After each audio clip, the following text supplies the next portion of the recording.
अनुसुईया त्रिदेव जैसे पुत्र पाने की कामना से कठोर तप कर रही। अब महाराज त्रिदेव कौन? ब्रह्मा, विष्णु, महेश।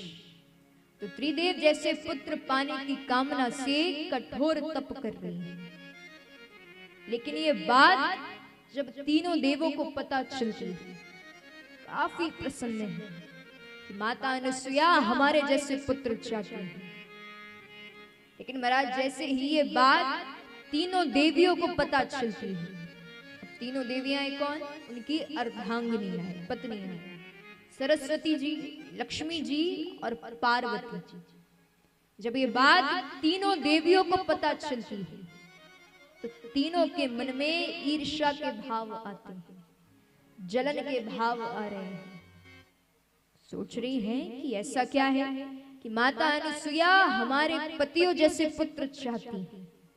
और महाराज ये स्त्रियों का स्वभाव होता है, जलन के भाव बड़े जल्दी आ जाते हैं। अब यदि मान लीजिए आपकी सहेली ने, आपकी दोस्त ने, काफी अच्छी दोस्त है, महंगी सी साड़ी ले ली है, आपको दिखाएगी, बताओ मेरी साड़ी कैसी लग रही है, तो उस समय तो कहोगे साड़ी काफी अच्छी है, पर मन ही मन सोचेंगे कि ठीक है, अब कल मैं इससे अच्छी साड़ी लेकर बताऊंगा। मतलब ये स्त्रियों का स्वभाव होता है, जलन के भाव बड़े जल्दी आ जाते हैं। तीनों देवियों के मन में भी जलन के भाव आ गए। तो तीनों देवियां त्रिदेव के पास जाती हैं, कहती हैं कि देखिए आप जाइए पृथ्वी लोक पर जाकर के माता अनुसुईया के सतीत्व की, तप की परीक्षा लीजिए। देव कहते हैं इसकी क्या जरूरत है, माता अनुसुईया तपस्या कर रही हैं, करने दीजिए। तीनों देवियां कहती हैं जितना कहा है ना उतना कीजिए। तो महाराज त्रिदेव को भी सुनना पड़ रहा है। कहते हैं ठीक है। अब त्रिदेव आ गए हैं माता अनुसुईया के सतीत्व की, तप की परीक्षा ली।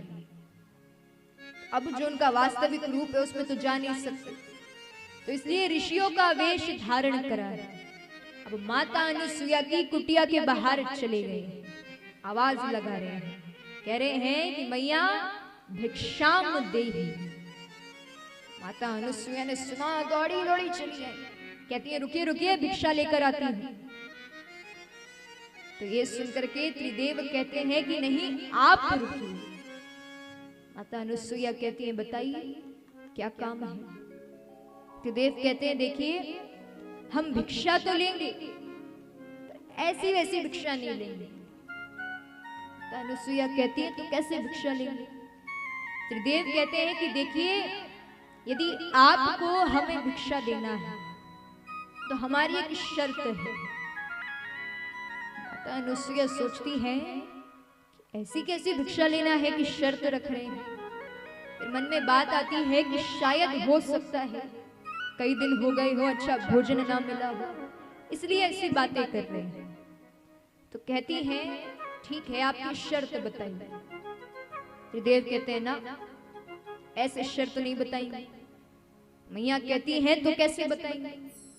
त्रिदेव कहते हैं कि हम आपको तब शर्त बताएंगे जब आप हमें वचन देंगे, वादा करेंगे। तो अनुसुईया सोचती है ऐसी कैसी भिक्षा लेना है कि उसके लिए वचन लेना पड़ रहा है। पर सोचते सोचते कह देती है ठीक है वचन दिए, अब बताइए आपकी शर्त क्या है। तो त्रिदेव को देखिए माता अनुसुईया के सतीत्व की परीक्षा लेनी है, साधुओं के वेश में है। तो त्रिदेव कहते हैं कि यदि आपको हमें भिक्षा देना है तो नग्न अवस्था में देना होगा, बिना वस्त्र धारण करे भिक्षा देना पड़ेगा। अब महाराज जैसे ये माता अनुसुईया ने सुना घबरा गई है कि कैसे किसी अनजान पुरुष के सामने से जा सकती है। सोच में पड़ गई है, वचन दे दिया है कि देखिए पहले के समय की रीत थी प्राण जाए पर वचन ना जाए। आज के समय में वचन का इतना कोई मान सम्मान नहीं रखता है, पर पहले के समय में वचन दे दिया है मतलब पूरा करना है। तो माता अनुसुईया भी स्वयं एक महान सती थी। तो सोचती है, विचार करती है कि मैं किसी अनजान पुरुष के सामने ऐसे नहीं जा सकती, लेकिन होना हो मैं अबोध शिशुओं के सामने से जा सकती हूँ। कि देखिए, एक छोटे से बालक में कोई भावना नहीं होती, काम क्रोध मद लोभ ये सब वो नहीं जानते हैं। तो माता अनुसुईया कहती है, आप यहीं रुकिए, मैं अभी भिक्षा लेकर के आती हूँ। माता अनुसुईया अंदर गई, जल का कलश लेकर के आई है। अब जल को अभिमंत्रित करती है, अपने हाथ में लेती है, अभिमंत्रित कर लिया है। अब जैसे ही उसके छींटे तीनों देव पर पड़े तो ब्रह्मा विष्णु महेश तीनों छोटे छोटे शिशु बन चुके हैं। अब जैसे माता अनुसुईया ने देखा, देखती रह गई, इतने सुंदर लग रहे हैं। तब महाराज भगवान बच्चे बन गए, तो रोने लगे हैं, अपनी बात रोते हुए समझा रहे हैं। तो माता अनुसुईया तीनों को गोद में उठाती है, अपनी कुटिया में लाती है, और कुटिया में लाने के बाद पालने में सुला देती है। अब क्या भिक्षा दूं आपको? तो आप भिक्षा ग्रहण ही नहीं कर सकते, तो इसलिए केवल दुग्ध पान करा सकते। भगवान सोच रहे कहां फंस गए, चाहते ही नहीं।